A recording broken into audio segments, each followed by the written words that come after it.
കോട്ടയം താഴത്തങ്ങാടി പള്ളിയിലാണ് പെരുന്നാൾ ദിനത്തിൽ. അവിടെ കോട്ടയത്തെ നമ്മുടെ പ്രധാനപ്പെട്ട സ്ഥാനാർത്ഥികൾ രണ്ടുപേരും ഇവിടെ എത്തിയിട്ടുണ്ട്. UDF സ്ഥാനാർത്ഥി തിരുവഞ്ചൂർ രാധാകൃഷ്ണൻ, LDF സ്ഥാനാർത്ഥി K അനിൽകുമാർ. എങ്ങനെയുണ്ട് ഈ പെരുന്നാൾ ദിനത്തിലെ പ്രചാരണം? എല്ലാവരെയൊക്കെ കാണുമ്പോൾ ഒരു സന്തോഷമൊക്കെ എങ്ങനെയാണ്? ഞാനിവിടെ വരുന്ന പ്രചാരണത്തിന്റെ ഭാഗമല്ല, ഇത് നമ്മളുടെ എല്ലാവരും കൂട്ടായ്മയാണ്. അതിൽ താഴത്തങ്ങാടി പള്ളിക്കൊരു പ്രത്യേകതയുണ്ട്. അത് കേരള സ്ട്രക്ചറിൽ ഉണ്ടാക്കിയിട്ടുള്ള ഏറ്റവും സുപ്രധാനമായ പഴയ പള്ളിയാണ്. ആ പള്ളിയുടെ സംസ്കാരവും ആ പള്ളിയുടെ എല്ലാ രൂപത്തിലുള്ള തിങ്കിങ്ങും ഈ സമൂഹത്തിൽ തന്നെ നല്ല ഐക്യത്തിന്റെ പ്രസരിപ്പുണ്ടാക്കുന്നുണ്ട്. അതിന്റെ കൂടെ ഞങ്ങളെല്ലാവരും ഉണ്ടാകും.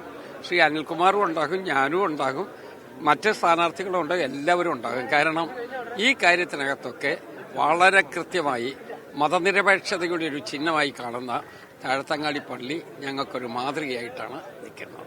ചേട്ടാ, എങ്ങനെയാണ്? കേരള സ്റ്റോറി വളരെ വ്യത്യസ്തമാണ്. ഇന്ത്യയുടെ എല്ലാ ഭാഗങ്ങളിൽ നിന്നും കേരളം വ്യത്യസ്തമാണ്.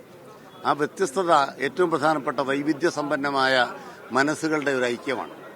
ഈ പള്ളി എന്ന് പറയുന്നത് നൂറ്റാണ്ടുകൾ പഴക്കമുള്ളതാണ്. ഇവിടെ ജനജീവിതത്തിന്റെ പഴയകാലം മുതൽ, രാജവാഴ്ചയുടെ കാലം മുതൽ സ്വീകരിക്കപ്പെടുകയും സംസ്കാരത്തിന്റെ ഭാഗമായി മാറുകയും ചെയ്ത ഒരു ജനവിഭാഗമാണ് ഈ പള്ളി ഇവിടെ സംരക്ഷിച്ചത്. അതിന്റെ തുടർച്ച ഈ നാട്ടിലുണ്ട്.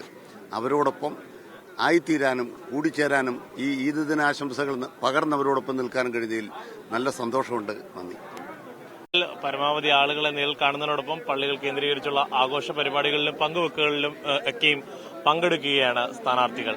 കോട്ടയത്തു നിന്നും ജോസി ബാബു, മീഡിയ 1.